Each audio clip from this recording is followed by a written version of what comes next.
you have come across the term home study. So I want to tell you exactly what that is, because if you've never done an adoption before, you probably don't know.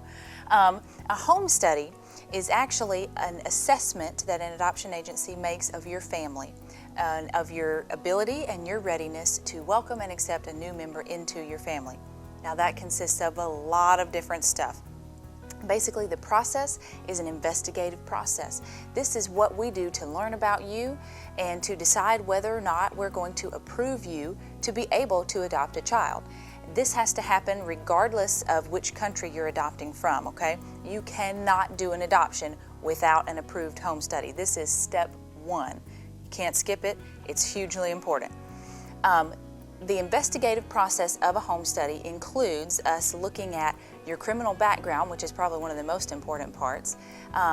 Also, we're going to check out your financial stability. We're going to look at your income and your assets and your monthly expenses and all that fun stuff. I know it's nosy, it's uncomfortable, but you know why we do these things? We do this for the protection of the child. We want to make sure that this child that we've been entrusted with to find a home for is going to be safe and is going to be cared for in your home. So that's why we dig into your finances and your criminal background and all that fun stuff.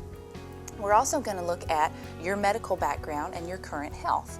Now, obviously, we want to make sure that you're basically healthy, that you're physically capable of taking care of a child, and that your life expectancy is average, okay? We're also going to look at your current family dynamics. That includes your marriage, if you're married. We're going to dig into your relationship a little bit. We're going to look at your history. If you've been divorced before, we're going to find out about that. We're going to talk to you about it. Hey, we know you're human. You've had problems in your marriage. We all have, okay? So don't let that intimidate you too much.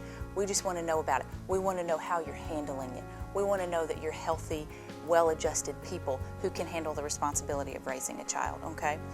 Now, we're also going to look at the dynamics of any children that you already have in your family and what kind of relationship you have with them. That's going to tell us so much about what kind of parents you're going to be to future children as well.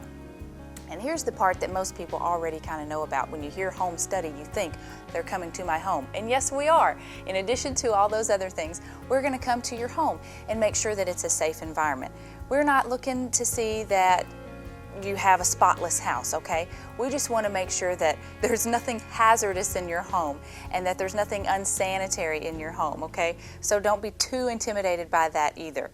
We want to know that your home is going to be a safe and pleasant and loving home for the child that we place in it. So all of this stuff put together, after we kind of do all this investigating with you, talk to you, interview you to death, then we take all that information that we've gathered and write it into a report that's really kind of like a term paper. If you went to college, you know those beefy term papers you had to write. That's kind of the report that we're going to write about you, okay? And that is so that when you get ready to adopt your child from another country, we can send them that report. They can read about you. They trust that we have done the work to investigate about you. They trust that when we say you're approved, that that's a sound decision, and they can learn about you. That's why we have to write it all up. So in considering writing that, there are going to be some different requirements depending on which country you're adopting from. So you really need to decide which country you're adopting from before the home study so that we can write that exactly the way it needs to be. And that's the whole home study and what that's about. Now, if you have any concerns or questions about that process, please always remember, call Small World, call your social worker, talk to either your social worker or the program director for the country that you're adopting from, and pick their brains, bend their ears. They will be happy to walk you through this process and calm your fears about any of it.